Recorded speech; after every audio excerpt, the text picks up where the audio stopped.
Welcome, everyone, and good evening. My name is Matthew Tapey, and I am an associate professor of theology and director of the Center for Catholic Jewish Studies at St. Leo University in Florida.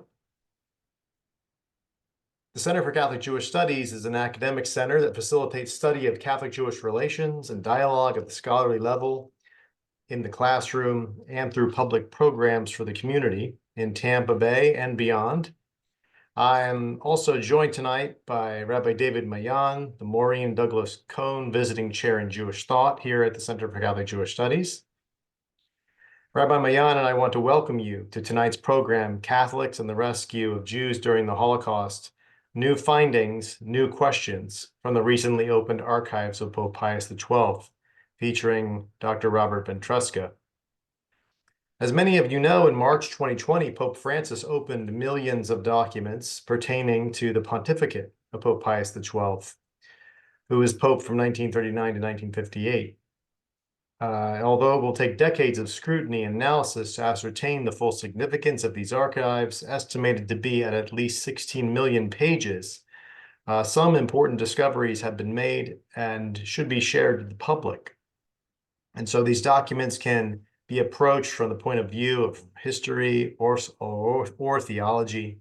And many of you are aware of the Rome conference that took place at the Gregorian last year. Tonight, Dr. Ventresca will share excerpts from the Vatican's newly opened Holocaust-era archives to examine the role of Catholic institutions and individuals, including the Vatican itself, in various forms of rescue during the Holocaust. Dr. Ventresca is professor of history and vice president and academic dean at King's University College at Western University in London, Ontario, Canada.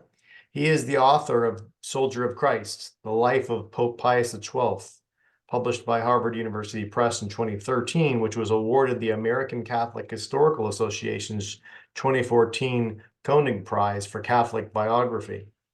Dr. Ventresca's research and teaching explore the role of religion in European fascism, as well as religious involvement in the Holocaust, with a special focus on the Vatican and the Catholic Church. He currently serves on the Committee on Ethics, Religion, and the Holocaust at the United States Holocaust Memorial Museum in Washington, D.C. And Dr. Ventresca also delivered a lecture in October 2023 at the conference in Rome on the archives of Pope Pius XII. Before Dr. Ventresca gets going and shares his talk with us, I want to let everybody know that we'll have a question and answer session at the end of the program. And so please do look at the bottom of your Zoom screen where you'll see you should see a question and answer button, Q&A button. You want to push that button and you can send a question to Rabbi David and myself, and we will moderate questions and get those going toward the end of the program. But without further ado, I'd like to turn it over to Dr. Ventresca. Dr. Ventresca, thank you so much for being with us and for giving us your time this evening. Thank you. Thank you so much, Matthew. First of all, I want to say thank you to the Center for Catholic Jewish Studies at St. Leo, and to you and to Rabbi Mayan for the invitation and for making it possible for me to join everyone, even if remotely. I'm going to share my screen, so just bear with me to make sure I get this right. I think we have it there. You can see the presentation. Thanks, everyone. I want to. I'm excited to, and eager, for this discussion today, to share with you, not just sort of new questions and new findings that are emerging from the archives, but also to discuss why I think it's maybe now possible to return to some long-standing questions that have been asked about the role of the Church in the Holocaust, and especially the role of the Vatican and the papacy as an institution, more broadly in war, but also in times of extreme crisis. And it was a project and research that really wasn't, conceivable until very recently. Just by way of introduction, I sort of want to sort of set the frame for us. I think I want to begin by walking us through a number of what my colleagues John Roth and Carol Rittner have called unsettled and unsettling questions about the role of the churches in the Holocaust. Long-standing questions, again, especially about religious leadership. And again, we're talking a lot about the Vatican, but it applies to other contexts as well. And then I want to discuss a little bit about the Vatican's so-called secret archives, which have been thankfully renamed by Pope Francis as the Apostolic Archives. maybe we'll have a little bit of an opportunity to talk about what's in the archives, what we're finding, why they're so important, and why we've waited so long for these archives to be able to help to answer some of these unsettled and unsettling questions. And then just finally, by way of conclusion, to draw us, and I think this is really, again, to Matthew's point, questions not only of historical judgment, but also I think of theological and of moral judgment. And I think this is one of those topics in history that really, where historical understanding and historical judgment and historical evaluation really invite a whole series of ethical and moral as well as theological reflections about, especially around expectations for how we should judge and religious leadership in times of crisis. I want to set the frame though by telling you a little bit about an exchange that I had more than a couple of years ago now, a few years ago, that in some respects was really the spark for this project and for my interests. I was invited to give a public talk, very much like this one, about the role of the church in the Holocaust, in a setting that was both academic but also had connections with the wider public. And my hosts were engaged in Catholic Jewish dialogue, and they really wanted me to address what they described as they wanted us to talk about sort of redemptive and reconciliatory aspects of what is otherwise, of course, a very deeply painful chapter in Jewish Catholic relations. Above all, my hosts implored me to please don't talk about Pius XII, don't talk about the Vatican, and don't get us into the debate, the so-called Pius War. This is that very polarized and polemical debate about the role of the Pope during the Second World War and the Holocaust. They reasoned, of course, so much had already been said. And at the time, of course, the archives weren't fully opened. And so they thought, well, how much more can we actually say about the topic, even though the interest was always there? And so I was quite happy. I agreed, frankly, and I was quite happy to oblige. I mean, I'd written a biography of Pius XII. As Matthew pointed out, I've spoken at length about the Pope and about the Vatican's role during the Holocaust. And of course, there are lots of other interesting connections and interesting and important topics to examine about the role of religion in the Holocaust era. So one of the things that I did was to focus my talk on some lesser known stories of Catholic rescuers, people and institutions who provided shelter and assistance to Jews during the Holocaust. And there are literally hundreds of such stories. One could go on for quite a bit. One of the things that I talked about, for example, was the form of what we might describe as convent rescue, or the way in which religious institutions, mostly female religious orders, in places like Poland and France, Belgium, and Italy, opened up religious houses, schools, and orphanages to shelter Jews, many of them children, of course. And as you can surmise, convents and orphanages run by the female religious orders in particular had some advantages over individuals who were engaged in rescue. They had infrastructure, for example, and they had resources, and they were able to provide shelter and food. And so they had space. They had a measure of cover or protection. And of course, it involved a tremendous amount of risk, and also, of course, questions and concerns about not only the fate of the survival of Jewish children, but also the implications of Jewish children being taken into Catholic institutions and assuming, formally or informally, many of the practices and belief structures of Catholicism. It's a painful question, of course, the question of assumed identities, and it's one of the issues that I'm interested to see whether the Vatican archives can shed some light on. So there's my focus was to sort of provide an array of different stories to sort of speak to the varieties of rescue. And even the term rescue, of course, itself is problematic, right? And we may have time to talk a little bit about why we've got to be very careful when we talk about it in those terms, because there's a risk, for example, that that we focus on sort of a kind of a heroic narrative, and we lose sight of the victims who themselves were deprived of agency because of the power structures and because of hateful ideologies under which they were living. And at the same time, of course, we have to recognize that there were many individuals, religious orders. Again, I keep saying, in particular, female religious orders, who assumed a tremendous amount of risk.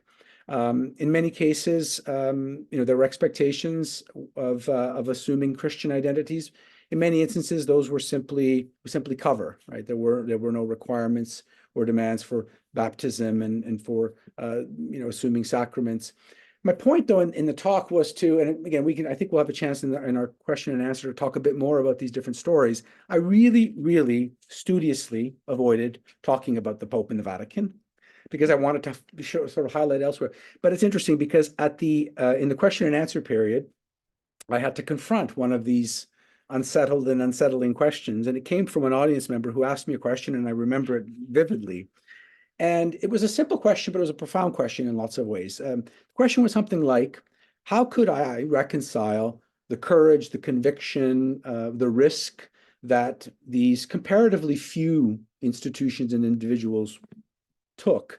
How did I reconcile that with what appears on the surface like a kind of diplomatic caution, restraint, even a measure of silence on the part of the most powerful men in the church? And of course, people were talking there specifically about the diplomatic caution, the restraint that the Pope himself demonstrated throughout this period.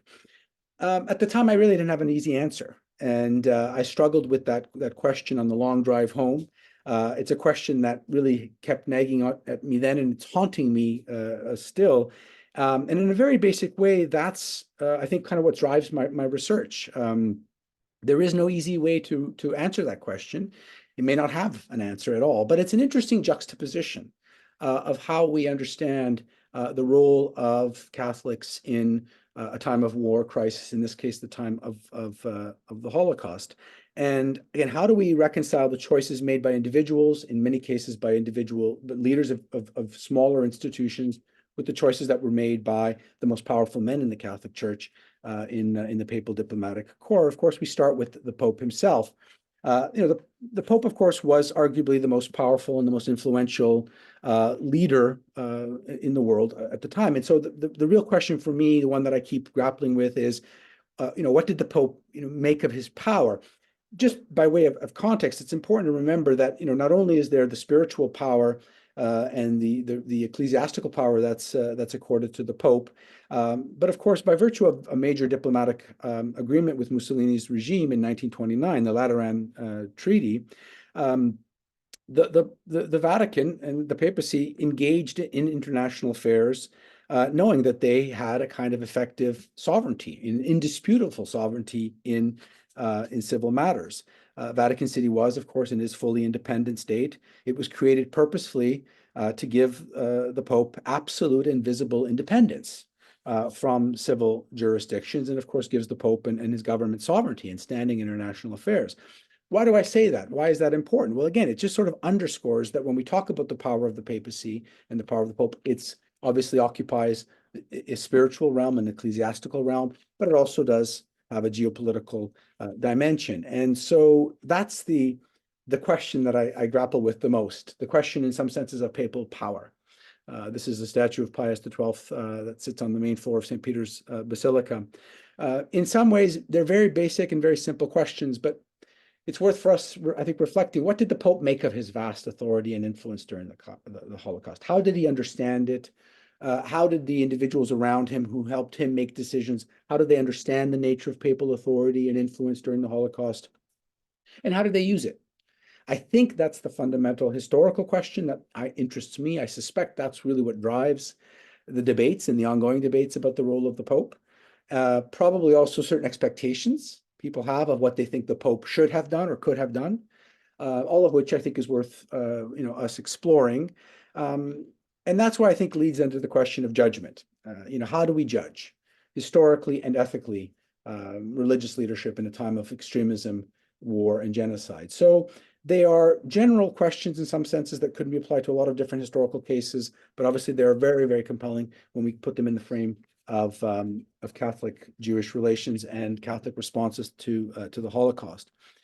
So in a basic way, I think the research that I do tries to make sense of that question. How did the Pope, and let's call it the central government of the Church, how did it exercise its power? How did it make the choices? And that's one of the things the archives are really important for. They are supposed to, hopefully, provide us with an insight into the how of decision making. And I think that doesn't get nearly enough attention. We pay a lot of attention to the end, the outcome. one of the things that the archives can be really helpful for is to understand the mechanisms, the way information was received, how information was processed, and then the decisions that were made. And hopefully we'll have a chance to talk a little bit about some cases that might be illustrated in that regard. The question of papal power is obviously one that occupies historians and historians of the papacy, as well as historians of the Holocaust and historians of the 20th century. The subject more generally fascinates me and it challenges me because I think it really requires that we untangle. I think someone has described them as the snarled threads of theology, religious identity, culture, politics, all of these threads that are interwoven that really ultimately help to determine and condition the actions of those who were in positions of power, but also those who were not in positions of power. And the story of Catholic rescuers in the Holocaust is often the story of some of those who we would look at as the least powerful, or those without access to the same kind of authority that the Pope would have. And we'll have an opportunity maybe to talk a little bit about, again, that juxtaposition and the question of how that may have played a factor in decisions that people made, in a time of extreme crisis. Again, as I said earlier, I think Matthew, you alluded to it. This project would not have been conceivable just a few years ago, and of course, Pope Francis's decision to open the archives is an important one. As many of you know, that happened in 2020, in March of 2020. I think just a few weeks later, then of course COVID-19 hit and global pandemic shut everything down. So we have been busily making up for lost time. And of course, we're starting to see now some early substantive studies based on the newly opened archives. My own project is still very much a work in progress and a few years away. I want to talk a little bit about the archives, though, and maybe I'm sure people have questions about the archives themselves, how they function, what's actually in them. Again, it's a tremendous, vast, complex collection. Obviously, the announcement of the opening of the archives generated a lot of excitement. For historians especially, we want to be able to evaluate directly the relevant documentation from the Holocaust era. Some of that material had been available for many, many years. There had been select publications available since the 1960s. And relevant and very important documentation, by the way, I think, which is often overlooked. But the whole of the Vatican's archives for that period, it's the pontificate of Pius XII that we're talking about, 1939 to 1958, that had not been fully accessible. And so, the Pope's decision to make them fully accessible to qualified researcher really, really is what I would call a generational opportunity. I think we now have a generational opportunity to begin to answer some questions. I would temper that enthusiasm. I think sometimes that we forget that the nature of these institutional archives is such that they may not reveal as much as we think they will reveal, and we can maybe have a little bit of a discussion about how much is actually emerging. But given that there are millions of documents, and again, given the impulse and the need to examine them and evaluate them, obviously this is a very important moment. And as I say, I would describe it as a generational opportunity. I thought I might share a little bit some of the findings that I'm coming across, and just talk to you a little bit about. There's a couple of collections in particular that I'm starting with, and I'm just going to begin because of time constraints. I'm just going to sort of provide a few excerpts to give you a sense of the flavor of the documentation and what they reveal, and they go specifically to the question of what does the Vatican do on behalf of individuals, including hundreds of Jews who are writing in the war to seek some kind of assistance of different forms. There's a picture, by the way, I took of the courtyard of the Vatican archives. And again, steeped in mystery and lore. I know the Vatican Secret Archives, they really are a fairly conventional archive in some respect, and well organized and functioning as such. The documentation I want to talk to you a little bit about comes from, there's really two sources at this point that I'm working with. One of them is from a collection called the Commissione Soccorsi, which is a papal relief commission. And it is, again, a massive collection. These are indices that we use to help understand where the material is. And there is a section of this archive in particular, this papal relief commission, that is titled simply Razza in Italian, which simply means race.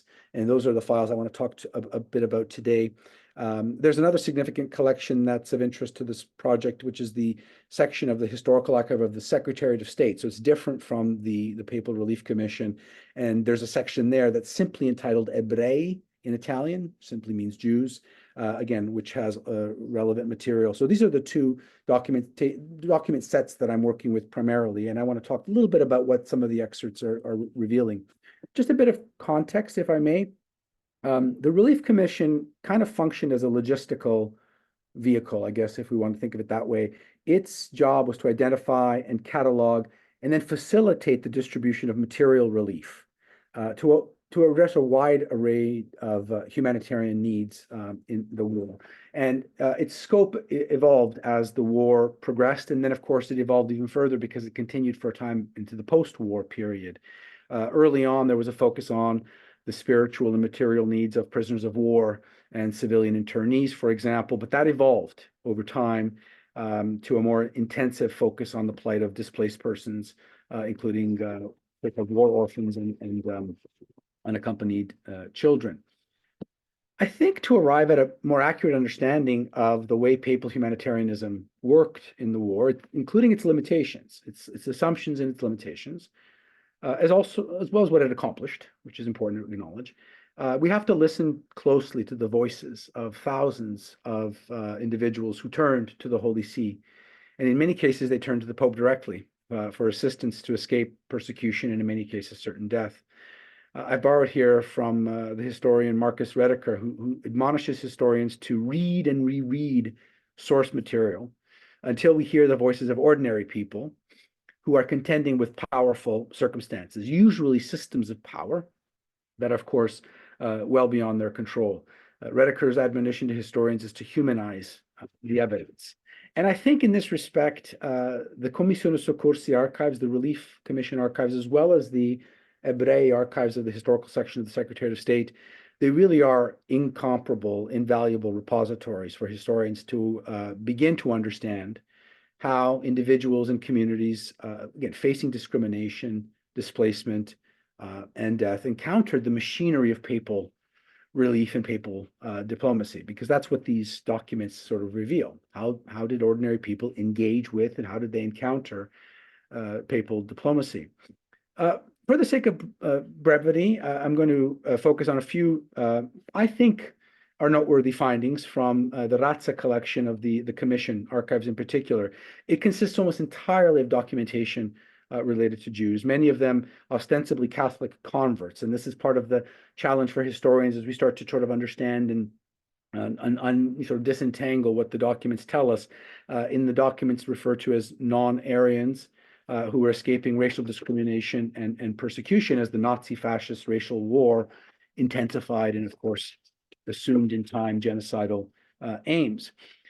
So, what do the voices of the past tell us? And again, here I'm going to share with you some of those voices. I'm going to start to draw some of my own sort of preliminary conclusions, some may disagree with, but I think to my reading, the documentation that I've been able to review so far reveals a certain ambivalent and almost a kind of contradictory dynamic at work in the Vatican's massive, and it was massive humanitarian relief effort, especially as it concerned the plight of Jews. On the one hand, there's no question the Vatican mobilized its international connections, its internal networks. It leveraged its material and moral influence to offer humanitarian aid to Jews and others from across war-torn Europe. People who were desperate to find, again, relief, shelter, especially escape, safe passage out of harm's way. And so great, was the desperation, as you can imagine, that hundreds of Jews wrote directly to the Vatican, in some cases addressing the pleas directly to the Pope. In other instances, the Relief Commission archives document the work of Catholic and Jewish humanitarian organizations, the role that they took in effectively lobbying the Vatican for tangible material and especially financial assistance. I mean, financial assistance was really important to helping vulnerable individuals and communities escape from across Europe. And yet, despite that work, which was significant and I think needs to be acknowledged, and there were, of course, also public professions of universal humanitarian charity, I do discern in the documents a kind of, and this was true of other, I think, religiously affiliated relief organizations, a kind of, I would describe them as sort of unmistakable sectarian strains. And I don't know if there may be a better way of putting it, but for now I'm going to use that phrasing. So for example, there was a clear, if unwritten, policy of intervening most forcefully to help, again, what the sources at the time called non-Aryan Catholics. And we're talking there about Jewish refugee converts, Jewish converts to Catholicism. And so there's a kind of, at times when you read the documents, I mean, some of it is quite not particularly revealing in some cases because it's quite bureaucratic, but every so often you get this kind of this jarring juxtaposition, right? Of what's, this professed universal charity to help all persons in harm's ways. And then occasionally you'll encounter this, I describe it as a kind of rigid legalism. Again, papal officials will demand proof, amply documented, that the Jewish converts who were seeking papal assistance were genuinely Catholic. And you can imagine how challenging that would have been for individuals given the circumstances. So I'll give you a couple of examples. So for example, there's a file, and I think this one involves Giovanni Battista Maria Montini, the future Paul VI, who, along with Pius XII, pictured here, were really the chief architects of papal humanitarian relief. I won't get into the details of what I call the various vectors of papal humanitarianism, but it's interesting to see the way that they appear in the document. So just as an example, and I've got a few here I'd like to share. There's, one file I reviewed, there was the case of an entire family of Jewish Catholics who were asking the Vatican's help to emigrate to Brazil, which was a very common request. Monsignor Montini, again, who was one of the architects and movers of this vast humanitarian infrastructure, kind of demurred in the documents. He wanted further research. He wanted further documentation, saying that we needed more proof to ascertain if all members of the family were in fact Catholic. He wanted to see documentation confirming precisely when the families had been converted and if they were in fact, quote unquote, good Catholics. Now, there's much to be unpacked about that statement, and so maybe we'll save it for discussion because there are different ways you can interpret that. But it was a typical entry. It wasn't the only one of its kind. It was very pithy and, again, very kind of legalistic or bureaucratic in some respects. This particular appeal comes from someone whom I'll simply name as Emma. Again, she wanted the whole family to immigrate to Brazil. But the inference, again, from the Vatican is they wanted to ascertain that the conversions were genuine or valid, I guess. And and this was the concern of Vatican officials, was the conversion effectively simply a mechanism of refuge? And was it being used to obtain safe passage from Europe? And the archives of the commission are filled with similar requests of that sort. I'll summarize a little bit of sort of the pattern, because there is, I think, a consistent pattern. You get direct appeals, usually coming from individuals who are unaffiliated with any of the official or larger humanitarian organizations. They're usually asking for financial assistance or for access to identity papers. Sometimes they just want information on a loved one, a friend, a coworker who's been deported and whose fate was unknown. Very interesting to know how often individuals were appealing to the Vatican directly to intervene on their behalf with Italian authorities.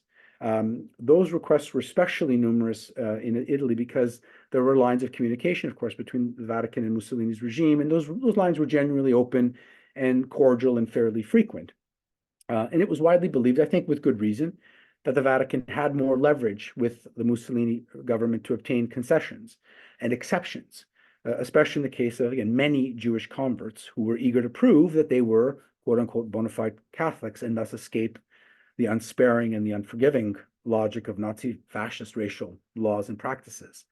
And of course, for these non-Aryan Catholics, or these Catholics of the Jewish race, as the documents describe them, the Vatican's presumed leverage or assumed leverage with fascist officials could, of course, have fateful consequences. Again, I'll give a couple of examples. There's the case of someone that I will simply identify as Manlio, who came from Verona, who turned to the Papal Relief Commission in April of 1940 for help. And what he wanted was help in appealing a decision by Italian authorities denying his claim to be an Aryan, quote unquote, under Italian law. And he writes this long letter. He affirms his patriotic devotion to Italy, his support for the Mussolini regime, and he adds that all of his siblings are married to quote unquote Aryan Catholics. He even includes very specific detail, the conversion, the dates of the conversions of family members, all of this in an attempt to enlist the Vatican's help, again, in having the Italian government essentially overturn its decision by means of a direct appeal to the quote unquote capo del governo, the head of state, in other words, Mussolini. So there was really a direct request for the Pope to intervene directly with Mussolini on his behalf. The response in this came from one of the Vatican's officials, Monsignor Dell'Acqua, who's well known to some people who understand, who study this period. And the response was typically skeptical and scrupulously bureaucratic. Dell'Acqua writes, and I'm quoting here, based on the information sent to the Secretary of State, it's hard to understand his case, and above all, what the arguments are to support his request for the Aryan certificate. And Dell'Acqua then says, what we need to know is the following. If his father was of Jewish or Aryan race, if he was an Italian citizen, and for how long, the same information about his mother. Now, I wanted to focus on this one because it's a good example of, I guess, in some senses, insights, but also limitations, because the archives to this point anyway are silent on the outcome of that case. And there are a lot of those appeals where, at least to this point, and again, there are millions of documents, so there may be answers in some other, whether in this collection or in some other collection. But we don't know what happens in this case. And I haven't been able to quantify it yet, but we don't know what happens in a lot of instances. And that would be a really important question to be able to answer. What was the outcome here? Because that really would be decisive for us to be able to understand the impact of this individual's encounter with papal relief and what was done or not done on his behalf. And as I said before, the answer may be there, but to this date, I haven't seen it. And I suspect that there will be many of those cases where we won't have easy answers because, again, the files go silent and the documentation is either fragmentary or incomplete, or it could be in some other repository for all we know. But that's one of the challenges. There's another case that I want to share, and then I'll sort of try to begin to draw some general conclusions and look at some other cases of that move us beyond the Vatican's walls. But again, I want to note this kind of pattern of, I call it bureaucratic scrupulosity. Even a degree of impatience comes out in the case of one woman named Renata. Her case was brought to the Vatican by a local lawyer. Now, she's described in the file as being of Jewish descent. Baptized in 1920. Her parents themselves had been baptized a decade earlier. All of this was proof, again, all of proof of which, by the way, was conserved in parish records. So again, it's interesting. Through the lawyer, this individual, Renata, was asking for the Vatican's help in securing from the Mussolini regime formal certification declaring her an Aryan, so that she could marry her Aryan fiancé. And it's interesting because there's one papal official who's unnamed. So there's an unsigned handwritten note in the documents that says, there's a sense of exasperation. It says simply, quote, is it possible that people don't understand Italian laws on this question, which are so very clear? End of quote. That's all you find in the margin notes, as it were, unsigned. This case does make its way up. It moves up. It moves from Montini to Dell'Acqua. And again, there's a characteristic bureaucratic reserve. So what does Dell'Acqua conclude? He says simply, quote, there's nothing to do in the case presented here. For the wedding to take place in the civil sense, Renata would have to be declared an Aryan, but that's unlikely, at least for now. Because both of her parents are of the Jewish race, their conversion to Catholicism has no weight in the eyes of the Italian government. The same goes for her own conversion, which Dell'Acqua acknowledged had taken place years earlier, making it ostensibly appear genuine. But for Dell'Acqua, the case was closed. There was nothing to be done for the case of this Jewish Catholic woman, since what was being asked for was against the existing laws. Again, just excerpts, but I highlight them because I wanted, again, to humanize the evidence and to tell the stories of real individuals who are named in these archives, who are encountering the highest levels of papal diplomatic authority. A question that I am asking myself, and you may ask, is, well, okay, so what are these fragments of evidence telling us? Are they providing any particular insight? I'm not sure myself. I think that they're beginning to, again, I've said before, they're helping us to understand a bit more of the mechanisms by which decisions were made. Certainly, I think we get a good sense of, in some sense, the chaotic nature of information, the kind of ad hoc nature of responses. And again, in many cases, the fact that there was no obvious follow-up, right? So you're starting to get, I think, more insight into the how and the why of decision making than in any kind of maybe grand explanation that suddenly provides, the answers, the definitive answers to those unsettled and unsettling questions. But again, we're back to this question of, how do we judge? And so I just thought maybe as a way, and I'm sure I'm doing for time there, Matthew, we're okay.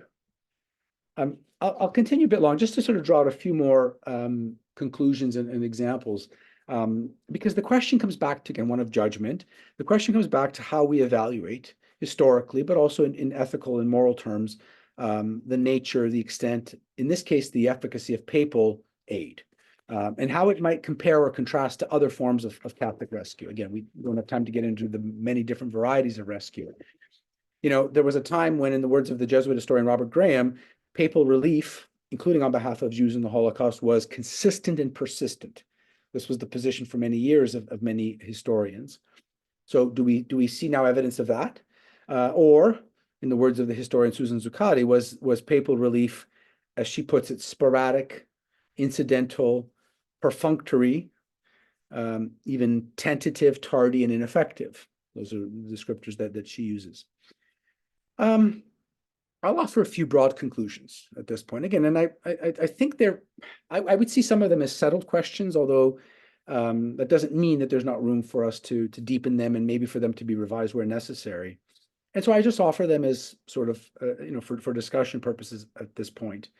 In terms of understanding the papacy's role specifically in humanitarian relief during the Holocaust and also in the post-war transition, which is really a whole other subject. One conclusion I would offer is, at least from the documentation that's presently available, again, it's clear papal humanitarian networks provided massive amounts of material and other forms of life-saving relief and aid during the war. That, I think, is established. But it's also important to qualify that, because it did not provide significant amounts of direct financial material aid explicitly to what we might describe as Jewish rescue and relief. When that direct aid was provided, it was to assist Jewish converts to Catholicism. Now, they were no less deserving of aid, to be sure, but the situation was unique, and their overall numbers were relatively small. So it's just, I think, an important point that we want to clarify. And again, I think some of the fragments of evidence, what the records are showing us is a kind of tension. Again, these professions of universal charity and the actual delivery of genuine, humanitarian aid to help persons and communities in harm's way. But there was also so often a kind of, again, rigid legalism. We're vulnerable persons who are trying desperately to find any means of escape and survival. Often feels like they got caught up in the web of papal bureaucracy. Again, it's a conclusion I offer, even maybe as a tentative one. A second broad observation that I would make, that I also think is a settled question, I don't know that it gets enough attention, by virtue of its diplomatic impartiality, by virtue of its status even, and we talked earlier about the diplomatic and territorial integrity of the Vatican and the Vatican City, which should not be underestimated, because of that position and because of that territorial integrity, let's call it that, the Vatican and related entities were often utilized to provide life-saving relief and shelter to thousands of Jews. This was especially true in and around Rome, sometimes with the Vatican's knowledge, albeit limited, and sometimes support. So it seems as if there clearly was a certain amount of latitude that ecclesiastical officials and religious institutions had, a certain license, if you will, to act to the benefit of persecuted individuals. And that included Italian and non-Italian Jews, as well as anti-fascist activists. And of course, many of these religious houses, institutions, like convents and orphanages in other parts of Europe, often had the material needs, ability, the material means, the resources and space to be able to help constructively. And so I think it's fair to say that, without some of those material means, the rescue work would have been much, much more difficult, if not impossible. And Jewish lives were saved. And again, there are various estimates in Rome, for example. That number is probably somewhere between 4 to 10,000 in Rome and in central Italy. We shouldn't underestimate, though, what was really decisive in places like Italy and elsewhere in Europe in terms of tangible, decisive rescue efforts was the work of religious communities and lay people as well.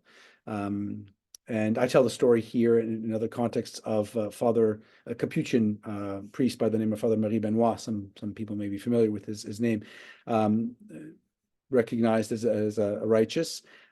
He is an interesting individual, an interesting case, because he had direct contacts with the Vatican. In fact, we believe he met with Pius XII and sought direct support and did receive verbal assurances from the Pope of support.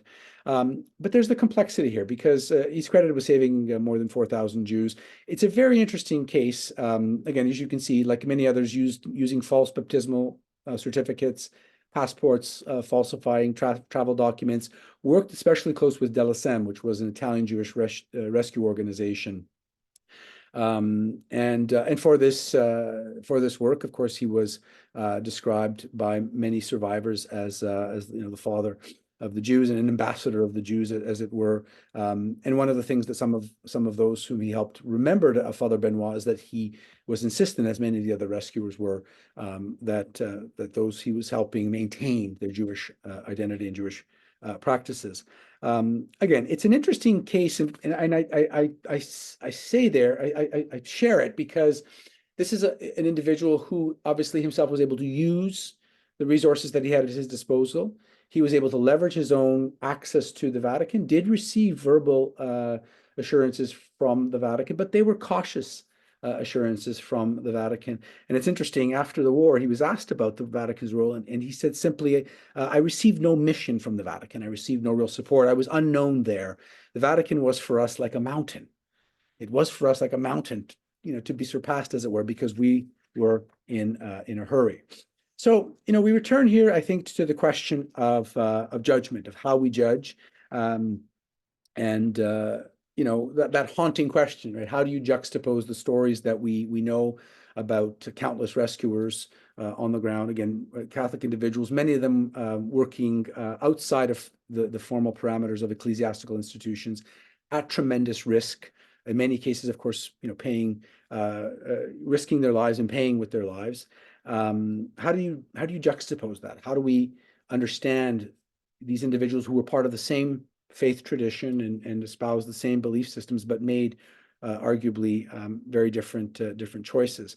So as I say, that's a haunting question. It's a naggy question, and I don't have a definitive answer for it yet. I hope that ongoing research will continue to help me, but I don't know that I will ever find an easy answer to that question. So it remains a question in search of a definitive answer. I do think, and I'll wrap up here, as we think about the varieties of Catholic rescue and relief work, and again, understand some of what's problematic even about framing it that way, it really does require us to think about historical as well as theological evaluations about them. I think above especially the nature and the meaning of power and influence in the church, as well as moral choice in times of crisis, especially in the context of a religious institution or a community. I also think it's very important not to think of the Catholic Church or the papacy itself as a monolithic institution, right? Students of this history, we really do need to do the hard work of understanding that the Catholic community is diverse and it's complicated. The nature of the church itself, even in its ecclesiastical and ecclesiological forms, is complicated. It's a set of beliefs and practices and governing structures.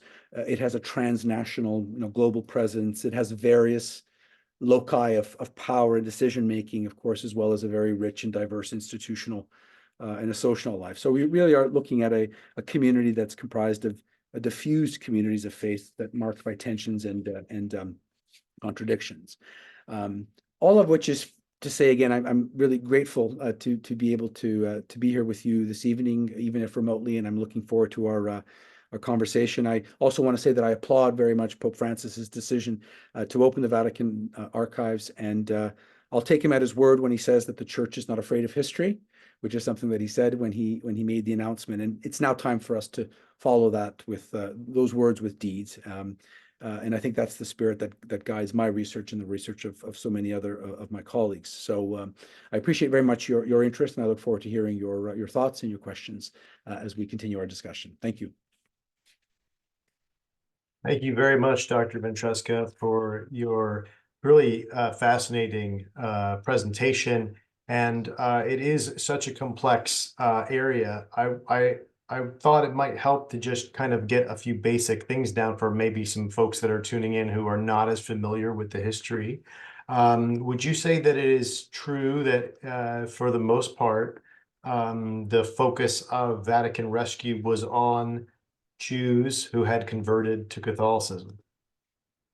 Yes, Matt, I think it's true. I haven't been able to quantify it. I don't know whether we would be able to, but it's very clear that the documentation makes that the pattern there is clear, not only in the Vatican, but if you look also, and this is where sometimes communication that happened, say, from bishops in Germany or France, depending on the timing, where it's clear that, and this is the interesting part of the logic. The logic seemed to be we can focus on Jewish converts because they are Catholics. Therefore, we have remit here. They because they were concerned in many cases about preserving their diplomatic relationships with the state, the Nazi fascist states, they would lean into this argument and they'd say, well, the reason we're doing this is because we have the authority to do that because they are that faith community.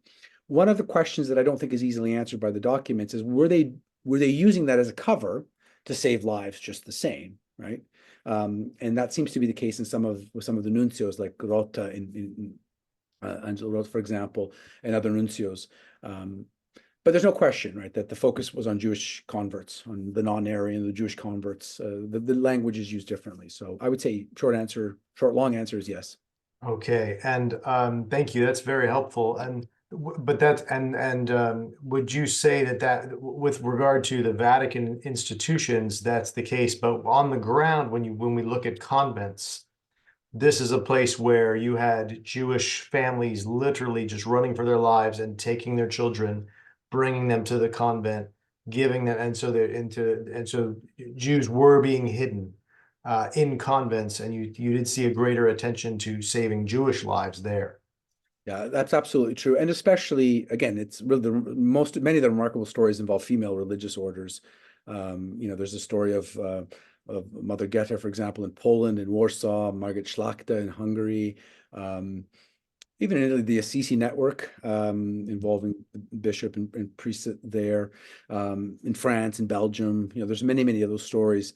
I think that's absolutely the case. We're there, and this is, again, it's an interesting sort of juxtaposition or comparison, where in many cases these religious institutions were taking tremendous risk, but were providing shelter.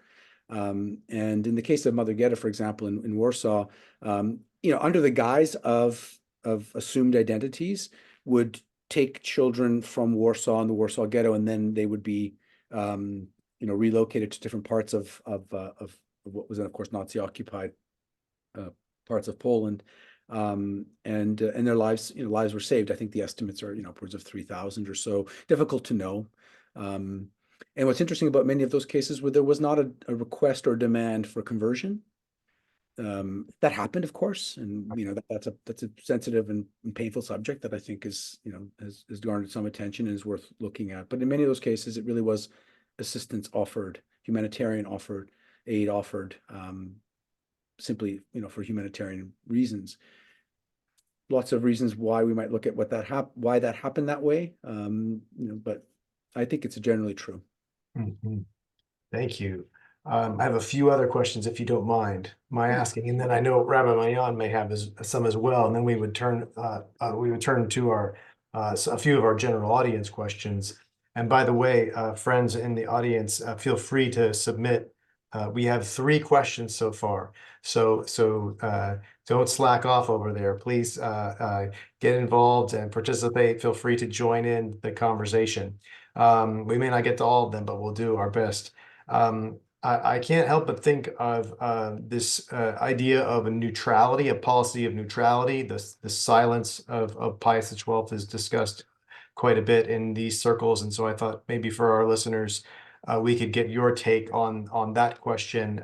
In general, if you were to describe the policy of neutrality, what would be the logic behind Pope Pius XII's policy? Yeah, it's a great question, Matthew. And it was, of course, a long-standing policy. By long-standing, I mean in the modern period. It was the way in which, successive popes essentially dealt with secular governments, the secular states, especially after the 1860s and 70s, the loss of papal temporal authority. One of the main ways in which the papacy dealt with the loss of its temporal or territorial power was to create diplomatic arrangements with governments around the world, which was happening well before the Second World War, well before the rise of the Nazis. I mean, the 1933 Concordat with Germany, of course, is one of the most infamous ones for various reasons. But that was part of a pattern. I mean, that's what the 1929 agreement was. That's part of that. So part of it is about trying to create a space where the church would be able to essentially take care of its own affairs. And especially over ecclesiastical and theological doctrinal matters, as well as its own associational life. Impartiality or neutrality, and there's interesting nuances in how they were described, and this really was a position of the papacy in the First World War. You see it, of course, and Pius XII was a younger diplomat in the First World War, where he really, I think, in a sense, cuts his teeth as a papal diplomat. The policy essentially there was the papacy should remain above parties, right? That there were combatants in the fray, Catholics on both sides or all sides.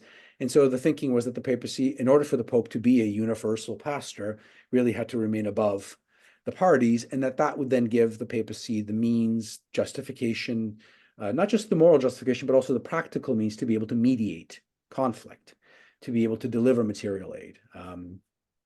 In the case of Pius XII specifically, and again, I think this is what's clear from the record, and people go back and forth on it, but if you study his speeches from 1939 on, there's no question that he says this, he's very open about it, because some people are coming to him saying, why aren't you more emphatic in your criticism of the Germans or the Nazis or the Italians, or why aren't you more emphatic in acknowledging the persecution of Jews in particular, especially once news reach. It invariably is the case that he keeps saying there's a line he pursues, which is consistent. How you judge it is different, but there is a consistency. I'm not going to speak because that would then essentially violate this principle, and then we'll get drawn into an issue, and it'll inhibit our ability to actually speak as a universal pastor. It'll inhibit our ability to help those on the ground, who need help.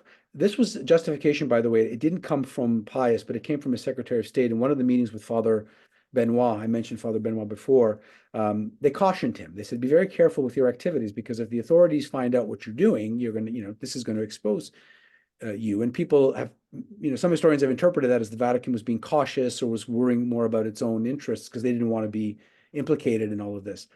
The other way to look at it, though, is that the Vatican understood that if, in fact, Nazi fascist authorities discovered this rescue work, that would expose not just Father Benoit, but the individuals he was trying to help, which did happen sometimes. So, it's interesting. This is when you get into one of those moments where the historical record can be interpreted in a lot of different ways, and the moral judgment that you make of that can vary, I think, depending, I guess, on where you're standing or how you understand, why the decision was made. But it was always framed. Pius XII always framed it as a, in a sense, as a moral choice. I'm being careful because I don't want to expose others. I'm being careful because I want to be able to preserve some means to be able to help. Now, question is, was that enough? Was it what you expect? That's where the debate about the Pope's response, I think, will continue. I don't think any archive is going to provide, I think, an easy answer to that. Thank you, Dr. Ventresca. Well, maybe Dr. Ventresca, if I could ask a follow-up question. So I've been thinking about this since also the conference last year. Many people spoke about what you spoke about as well tonight, the evidence of many interventions and great efforts made on behalf of baptized Jews or Catholic Jews or whatever terminology you want to use, non-Aryan Catholics and so on. And it's interesting because in terms of the last thing that you just said, that the Pope was concerned, the Pius XII was concerned with maintaining this neutrality.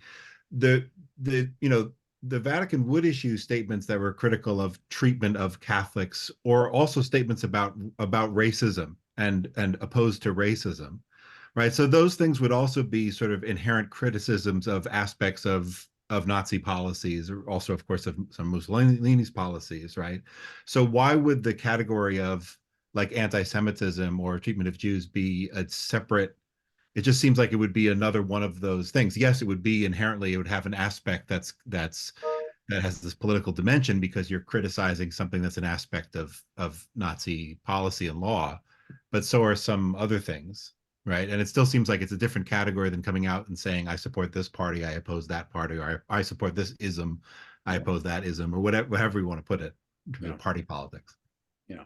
In other words, there were times when he did speak out. There were times when he was not as careful. He was not as, right? Is that what we're saying? Yeah. Well, I mean, like, actually, this is one question that someone asked as well about the encyclical that there was a draft of from Pius XI on the unity of the human race, and then that was not published by Pius XII. Although some people have pointed out that in his first encyclical, some of the language and some of the ideas from that made it into that first encyclical of Pius XII, but not specifically the reference to Jews and Judaism.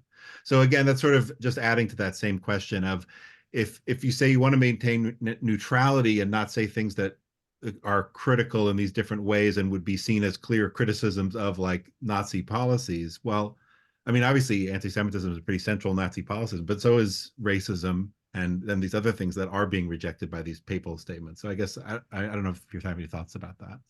Yeah, I do, and I think it's. I don't think it's that the archives actually help us answer that. I think that was where we may have to draw some conclusions about, was there in fact at work here a kind of lingering that ambivalence that was a part of the Catholic tradition and teaching vis-a-vis Jews and Judaism, which we know is changing, but of course won't really change in any significant way until several decades later. Was that at play? I can't say it for certain because I can't point to a document. The historian in that sense is maybe too empirical and says, well, show me the document that's, but there is an ambivalence to some extent. And so you can start to maybe draw some logical conclusions that for him, he clearly didn't see it as a priority or didn't think that it was his place. But I think that sits uneasily with the claims of being a universal pastor and denouncing. I mean, so I think we can't avoid making some judgments about the decisions that he made and the choices that he made and the consequences of the choices that he made. So I'm prepared to say that. I mean, this is why I think the debate continues. Why wasn't there? And to those who say, well, no one knew what was happening, and there was clear pressure on this Pope, and I document that in my book. I mean, that predates the archive. There's lots of evidence. There was pressure on this Pope to be more explicit, right? To denounce by name the Nazis and to identify by name victims, including Jews, as well as Polish Catholics, which he does it eventually. So what do you do at the very end of it? Even after the war, there's a reluctance, right? And he's very, very tentative. So, I'm always hesitant to draw, simple conclusions about that, but you maybe clearly see at work there that, let's call it that lingering ambivalence that will take another Pope and another generation to, to address much more firmly. I talk a little bit about this in the biography as well. Maybe parts of his temperament. There were times at which he just seemed, those who worked close to him would say he could be at times quite linear in his thinking and quite, binary almost, right, wrong. There were other times when he seemed sort of just unable to make some really decisive decisions. But it's the question. I don't think I have a better answer. I apologize. I'm sorry for, but I think it's not a question that's going to have an easy answer ever. So I think we're going to grapple constantly with what we think the Pope should have done, which is an ethical, moral question on some level, isn't it? Yeah. I mean, from my perspective, it's interesting to reflect on how a statement and a rejection of racism, we would tend to think of that in this category of like a universalist, universalizing. And And I'm not taking away from that, but it's also true that rejecting like those notions of racism and racial anti-Semitism also then is necessary in order to have the logic of baptism successfully can convert a Jew into a Catholic, right? So that's part of what was new about, like not a Nazi racial anti-Semitism, and what differed from traditional Christian Catholic anti-Semitism or anti-Judaism, or whatever terms you want to use, is that even though there was sometimes racial components, but traditionally there was this doctrine that it would be possible to convert. Whereas for Nazis, any form of assimilation or conversion was just trying to hide something that was unchangeable, right? So that's just an interesting thing, that the rejection of racism, even if it's totally sincere and meant in a universal way, could then also support a policy of supporting Catholics, right? So it's, we put those in two different boxes in our mind, and it's just interesting to look at the evidence and think about the complexity of that. Very, very complex in that sense. A related question that someone asked was the letters and petitions. I don't know if letters is even the right word. The petitions and the different things on seeking assistance from the Vatican, or even sometimes specifically addressed to the Pope.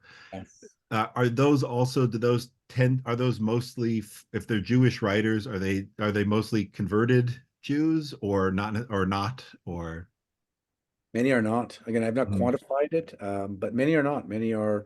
In some cases, they'll be, they're representing Jewish organizations or faith community, or they're asking for friends and loved ones and family members. Some letters even came from the United States, but not just Jewish Catholics. I wanted to focus on that category because it comes up so persistently in the documents. And again, I was really sort of trying to point out to how they were sort of teasing out the question of conversion, whether it's legitimate or not, and why are they worrying about all of that. But it's really one of the things that's quite remarkable, is to read some of these letters. And it's interesting, again, the assumption that the Pope could do something about it, right? Mhm.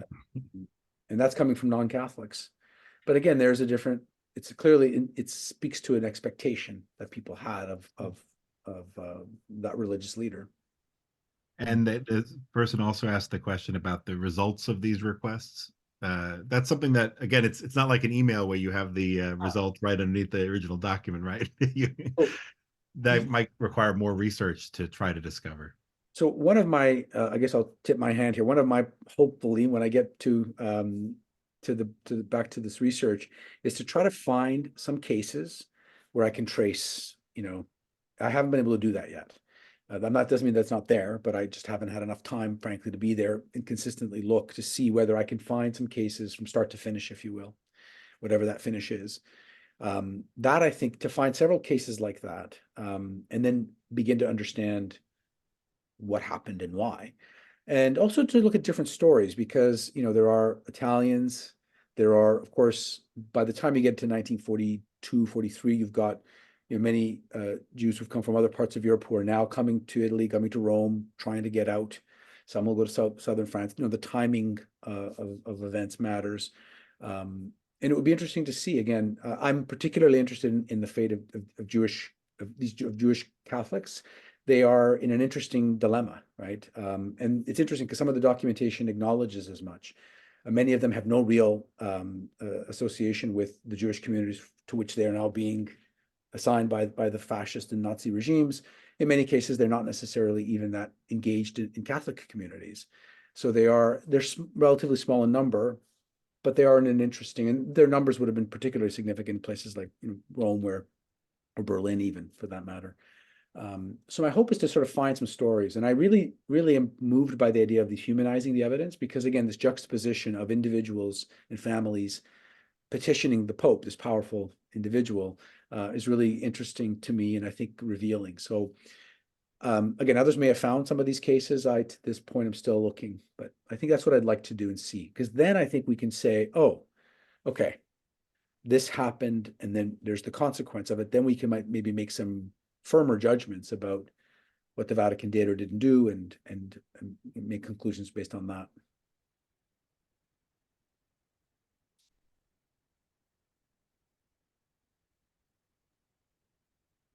Matt, do you have any other questions you want to ask? I'm also looking at some of the things as they're coming in now. Yeah, sure.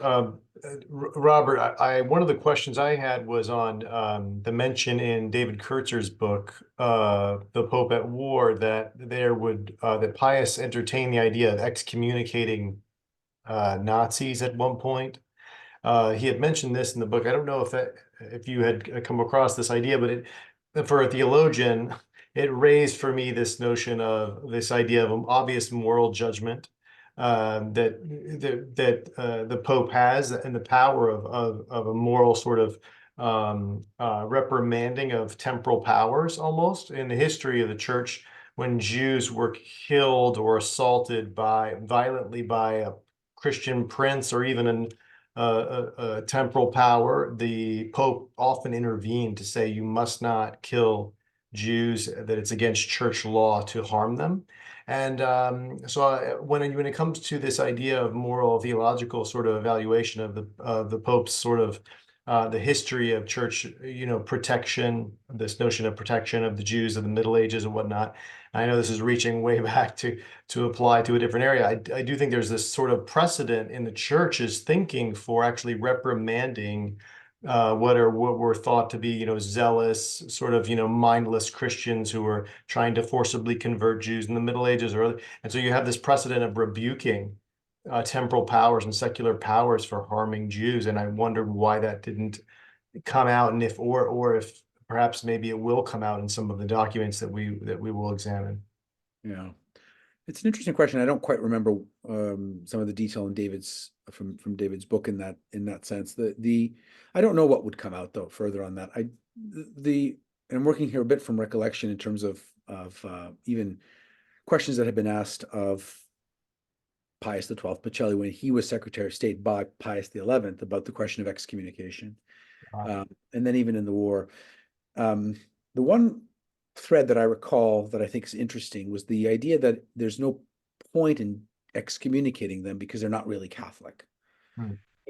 They've already kind of, by virtue of the ideology that they've embraced, this, that this Pope and his predecessor were both very clear that, racism and nationalism were these great scourges, along with, Bolshevism. Sure, Pius XI's encyclical, right? Yeah, I mean, it's there, which Pius XII, of course, had a huge influence over. Right.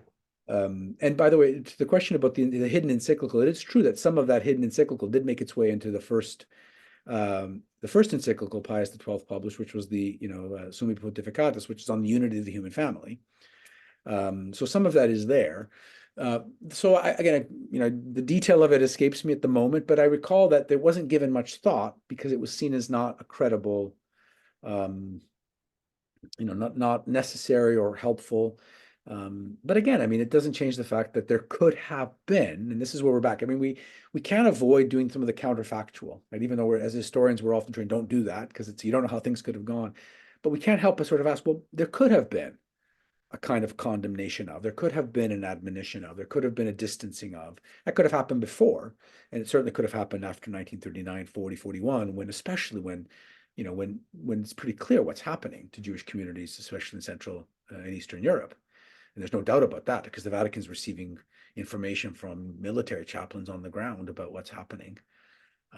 So I think no matter how much we work this question, that question of the choice that was made to silence might not be the right word for it because there was all of this kind of careful language around it, but clearly a decision made not to denounce, not to be as explicit and as firm as it could have been. I think that will forever follow this Pope in terms of judgment, historical and moral. Thank you. And I'm not a theologian, I wanted to ask. I see a question from someone attending. There is anecdotal evidence that the Vatican sent food deliveries to convents hiding Jews in Rome. Is there documentary evidence for this? That's the question, and I guess that's part of the wider question that people wonder about also, which is, so we know something about, and everyone's heard some stories about rescuers, both religious communities and lay Catholics and others, of course. But then the question, particularly for Catholics, Catholic institutions, and Catholic individuals, of what evidence is there in the archive about the Vatican or the Pope's involvement or support of those efforts? I mean, Yeah. that's the broader context of the question, I guess. Although she asked a very specific question. It's a really good specific question. I haven't seen anything that sort of it's the reg. I mean, what you'd really need to do is sort of triangulate the research and go and see what records are held by the religious order if they exist, and they do in some cases. If there's evidence of what was distributed, I think it's almost certainly the case that there was material aid and some financial aid that was provided. The question is whether it's from the Vatican or through the Vatican, and that's where it gets a little bit messy, because there are kind of figures who are associated with the Vatican, right? And the documents are kind of unclear of this.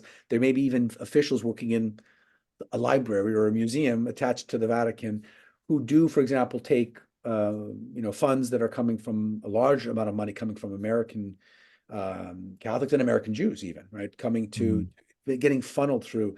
One of the things that I would like to be able to do is to see to what extent we can follow that trail. It's very, very difficult to do for obvious reasons because so much of it was clandestine. But I think it's safe to infer that, yeah, there would have been material assistance.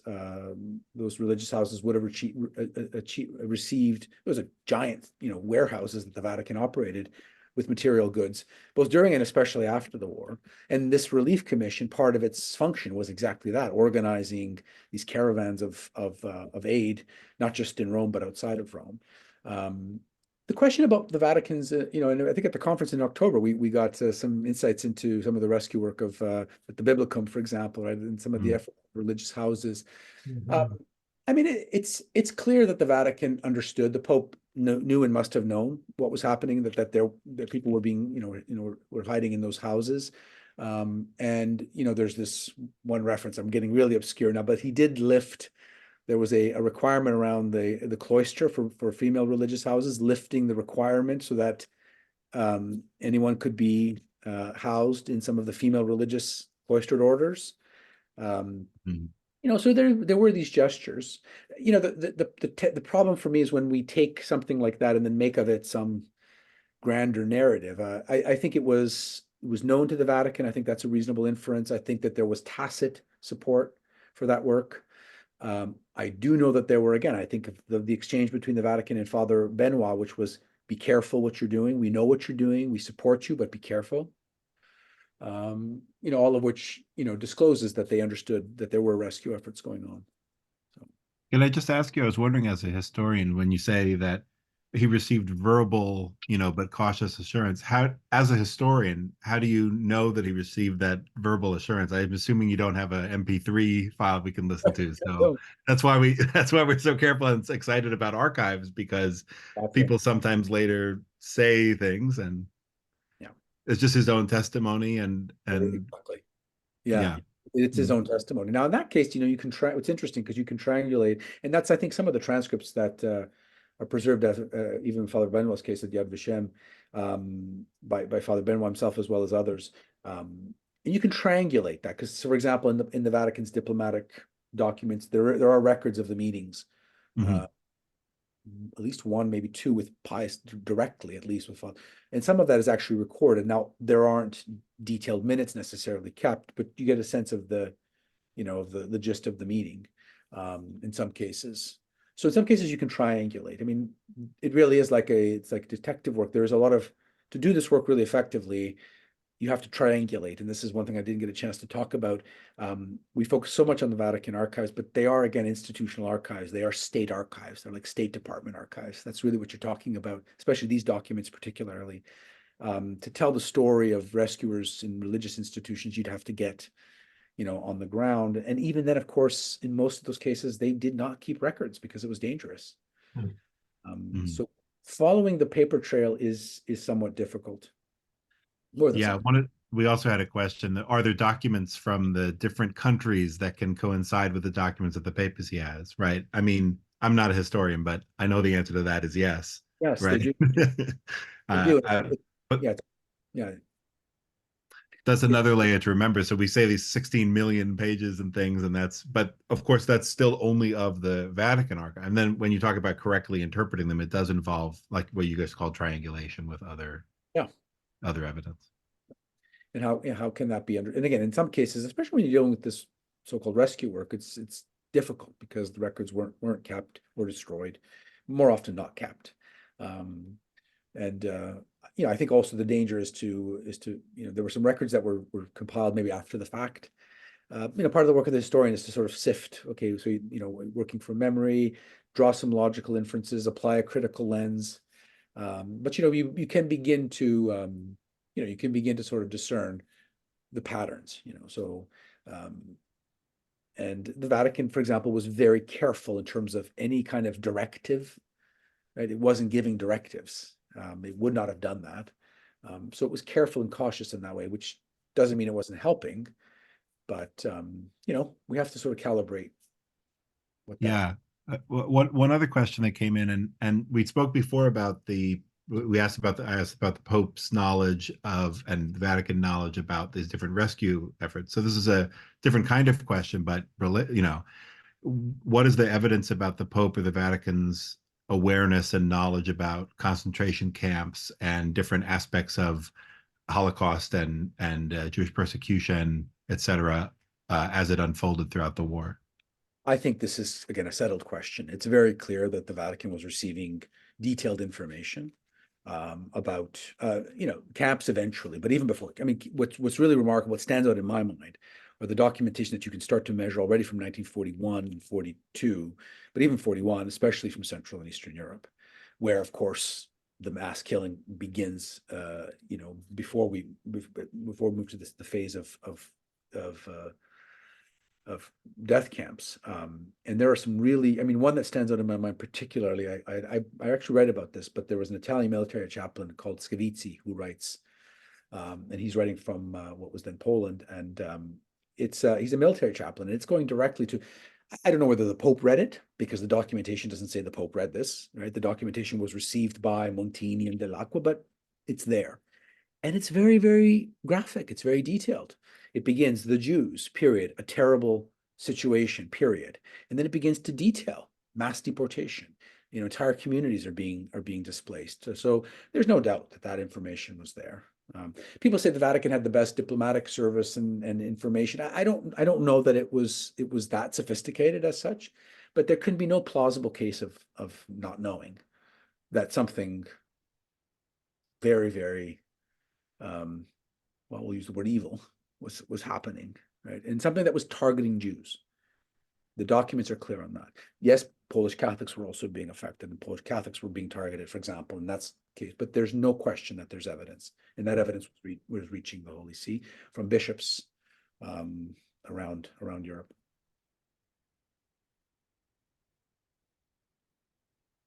Robert, that makes me think about the general principle of just, the interest as a historian. Oftentimes this whole discussion, the dynamic that surrounds it sometimes can be, as you said, you mentioned before, the Pius Wars. How do we move beyond those wars? Are there values that historians have about this topic that the general public, that Catholics should take seriously? For instance, what are some values that the historian values that might help infuse the broader discussion with a bit more care and caution? And that's a great question. I think about it a lot. And again, not all historians necessarily would see it that way. I do tend to be more of an empiricist in this sense, that I think that we have to look at evidence. We have to understand that evidence is conditioned by the creator of that evidence. It's not as if evidence is some kind of magical, truth document. It's fraught with the assumptions and the biases of whomever has created it. So I don't want there to be some kind of over-reliance on evidence and documentation. The historian Alan Confino says this is a problem, especially for Holocaust historians, that we're very, very attached to almost a kind of what he calls a very positivistic approach to documents, right? That we want to show and prove and document. But evidence matters to my mind in this case, and documentation matters. And so one piece of it is understanding what the documentation is and respecting it, without giving it more import than it actually has. In other words, understanding why it was created, by whom, for what purpose. and then doing the historical method, triangulating it, making logical inferences. You know, so and so said something that you don't think is plausible, and you think, okay, well, I don't believe that that's plausible, and so you can dismiss it. You know, so you're just sort of, you know, you're kind of filtering through the way, almost a kind of, this is the historical scientism. It's sort of using a kind of scientific method approach to weigh evidence. I think beyond that, in a way, you know, my professors at when I was doing my graduate work and we were studying these topics, sort of insisted that we, in order to do justice to the subjects, including, victims and survivors of the Holocaust, we had to be committed to truth. You know what Primo Levi writes when he says, understanding is impossible, but knowing is imperative. And by understanding, he means on some level, it evades, it eludes our human understanding, our capacity to really understand and comprehend. But knowing is imperative, and maybe understanding is possible as well. So I think a kind of quiet respect for the truth, understanding that that's complex and nuanced.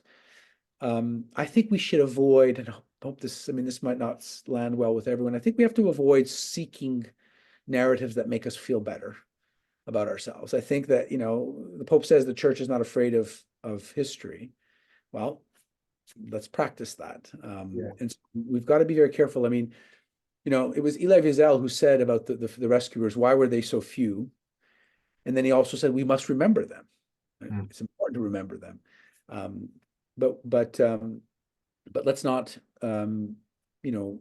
in studying them, let's not seek only, what's redemptive and reconciliatory, as important that is, to the exclusion of some other very uncomfortable questions that we have to ask, about this history. So I'm kind of rambling a little bit on it, but I come at it with a great deal of equanimity, because I don't expect the Pope is a man, and I understand the Catholic understandings of the way that popes are chosen, which is something that's important to understand and respect. But they're working in an institution and in systems, and so those institutions have their characteristics, they have their features, they have their limitations. These are, for example, all of the men that we're talking about, and it's interesting, we're talking about men in papal diplomacy. They're men pretty much of the same generation. They're all Italians. A lot of them born late 19th century, early 20th century. Many of them trained and formed in the same, seminaries. And so there was understanding who they are as a generation is actually even helpful. So, so I'm at peace with that in a sense, right? I believe in a thing called the truth, and so we seek it. Thank you. And I'm not afraid. I think that's it. Let's not fear it, right? I think that's a great disposition to have. I try. Rabbi David, did you want to ask any other of the questions here, or should we take a look at some of them? There were. Sure. Well, one question here was, in light of Nostra Aetate and the opening of the archives, do you foresee that the papacy would implement policies, Vatican would implement policies moving forward to better address humanitarian aid for any current or future discrimination or persecution, in particular for Jews, but for other persecuted? It's interesting. I have never thought about it in that way in terms of Nostra Aetate. I feel like when we think about Nostra Aetate, we're usually thinking about how do we get these ideas out more? How should they change sometimes preaching, and sometimes how people are studying the Bible? But it's interesting to think about it in terms of, like actual policies and organizational structures and so on. But at the same time, I think part of that would require a certain kind of reckoning with the history, which is what this whole evening has been about, right? And so Nostra Aetate itself said very important things about, Nostra Aetate 4 said very important things about Jews and Judaism, but it famously didn't name the Holocaust, much less address the types of questions that we're discussing this evening. That's what concerns me. Now we're pivoting as a historian and engaged in Catholic Jewish dialogue as well. is that in a way the Nostra Aetate, and it's especially I think a challenge given what's happening to religious education, even the Catholic tradition in terms of seminaries and religious education. The question is, are we transmitting the insights of the Nostra Aetate, and where are they being transmitted? Especially if you're looking at increasingly, and this is true for North America, maybe much less true in the United States than it is in Canada, but there's a generation of unchurched as it's the nons, right?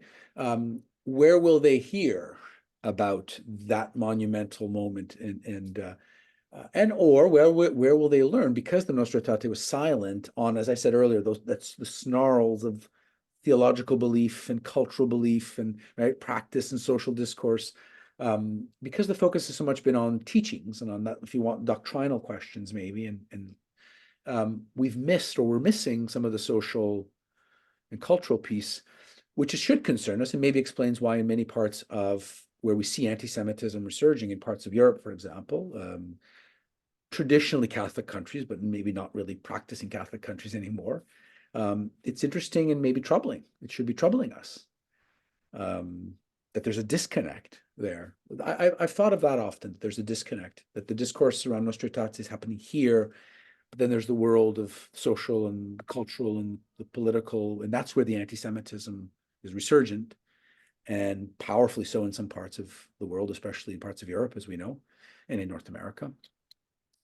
The papacy's response, it's interesting. Watch the Pope struggle in a way on the situation in the Middle East, on Ukraine and Russia. You see him struggling in a way, right? Says one thing, says another. It's interesting to watch. This is just an observation as a layperson who studies the papacy historically.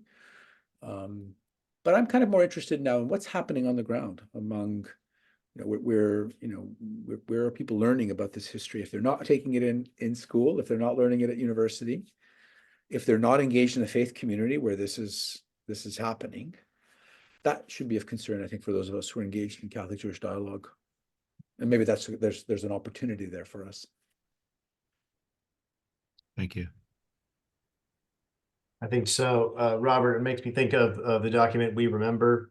It was published by the Commission for Religious Relations with the Jews. And even though it has its shortcomings in different pieces of it, there is this one line where the document calls Christians to commit themselves to the study of the causes of the Holocaust, of why the Holocaust happened. And it describes it as a duty. And so, you don't always think about a Catholic duty to study the Holocaust or a Christian duty to study the Holocaust, and the causes thereof, even more specific, the causes, what gave rise to the Holocaust. I think it's an interesting piece of the unfolding teaching of the Church on after Nostra Aetate of how Christians can respond and to these issues. So you've certainly helped us to do that tonight. With your excellent presentation. And I think, working with you in October in Rome on the conference was a real joy. And it was really something to see theologians and historians coming together to do the hard work of, really trying to work with these documents, as you say, with all the care and sophistication that they require, but then also start to bring in this other development of what does it mean to make moral evaluation of the decisions that were made that the documents reveal. And I think we're really only at the beginning of that process of making those decisions, the moral evaluation. Rabbi Sandmel spoke in the fall of Pope Pius XII. Moral failure is the only term that can be used, is what Rabbi Sandmel said in our 25th anniversary event here at the CCJS. And I think, for Catholics and Jews to get to that level where we're in a local event and we're speaking like that to each other and discussing what it means to have our figures morally fail at times and why and how, I think is an interesting, maturation of our relationship between Catholics and Jews. So hopefully there'll be more of this sort of this level of dialogue and engagement. And we're thankful for your time this evening. And I'm grateful also for all of you who have tuned in to listen to the presentation. And this concludes our spring program for the semester. We'll be back in the fall with more programming. But Dr. Ventresca, thank you very much for your time tonight. Thank you.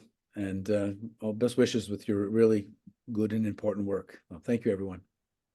Thank you very much. Thank We'll you. be signing off now. Thank you. Bye-bye. Take care, everyone.